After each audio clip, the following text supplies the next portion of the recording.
लक्ष्मण हाकेंच्या उपोषण स्थळासमोर पुन्हा एकदा मराठा आंदोलकांकडून घोषणाबाजी करण्यात आली। मराठा आंदोलकांची दुचाकी रॅली हाकेंच्या उपोषण स्थळावरून जात असताना ही घोषणाबाजी करण्यात आली आणि यानंतर ओबीसी आंदोलकांनी सुद्धा या घोषणाबाजीला प्रत्युत्तर दिलं।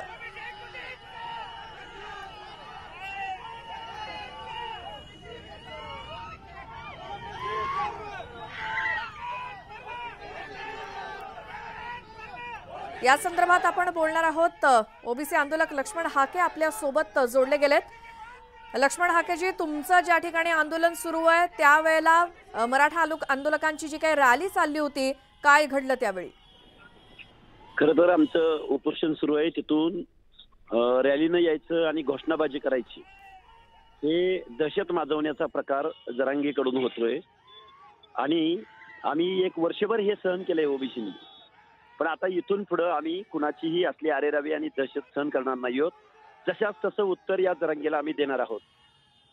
या महाराष्ट्राच्या कायद्याची सुव्यवस्थेची जबाबदारी फक्त ओबीसीनीच घ्यायची का आणि ओबीसीनी शांत राहायचं का आणि यांनी काही बोलायचं आणि काही घोषणा द्यायच्या आणि आम्ही शांत बसायचं, असं कुणाला अपेक्षित आहे का इथल्या मुख्यमंत्र्यांना?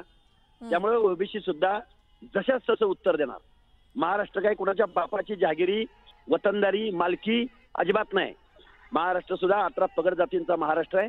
50 ते 60% लोक गावगाड्यात विखुरलेल्या अवस्थेत राहतात, वाड्या वस्त्यांनी पाड्याने राहतात। याचा अर्थ आम्हाला काही कळत नाही, असा अर्थ या जरांगेनं पण घेऊ नये आणि एकनाथ शिंदेनी पण घेऊ नये। बरं, तुम्हाला डिवचण्यासाठी तुमच्या आंदोलन स्थळाच्या समोर जाताना काय नेमकी घोषणाबाजी झाली आणि तुमच्या कार्यकर्त्यांनी सुद्धा कसं उत्तर दिलं मग? हे बघा, पर्यायी मार्गाची व्यवस्था प्रशासनाने केलेली असून सुद्धा महामार्गाच्या उड्डाण पुलाखालून येऊन रॅलीनं येऊन घोषणाबाजी केली तर आम्ही काय बांगड्या भरलेत का आम्ही गप्प बसायला?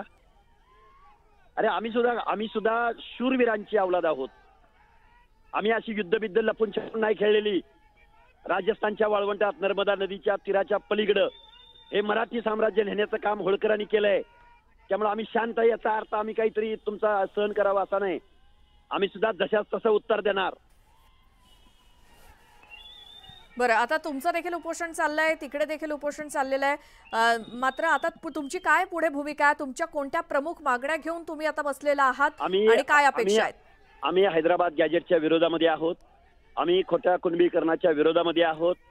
या शासनानं 12 करोड जनतेच्या मुख्यमंत्र्यानं एका जातीचं ऐकू नये तर गावगाड्यातल्या सामाजिक दृष्ट्या मागासवर्गीयांच्या काय व्यथा आहेत वेदना आहेत हे ऐकावं, नाही तर मुख्यमंत्री महोदय रणमैदान जवळ आहे, हा सावधगिरीचा सल्ला समजा हवं तर।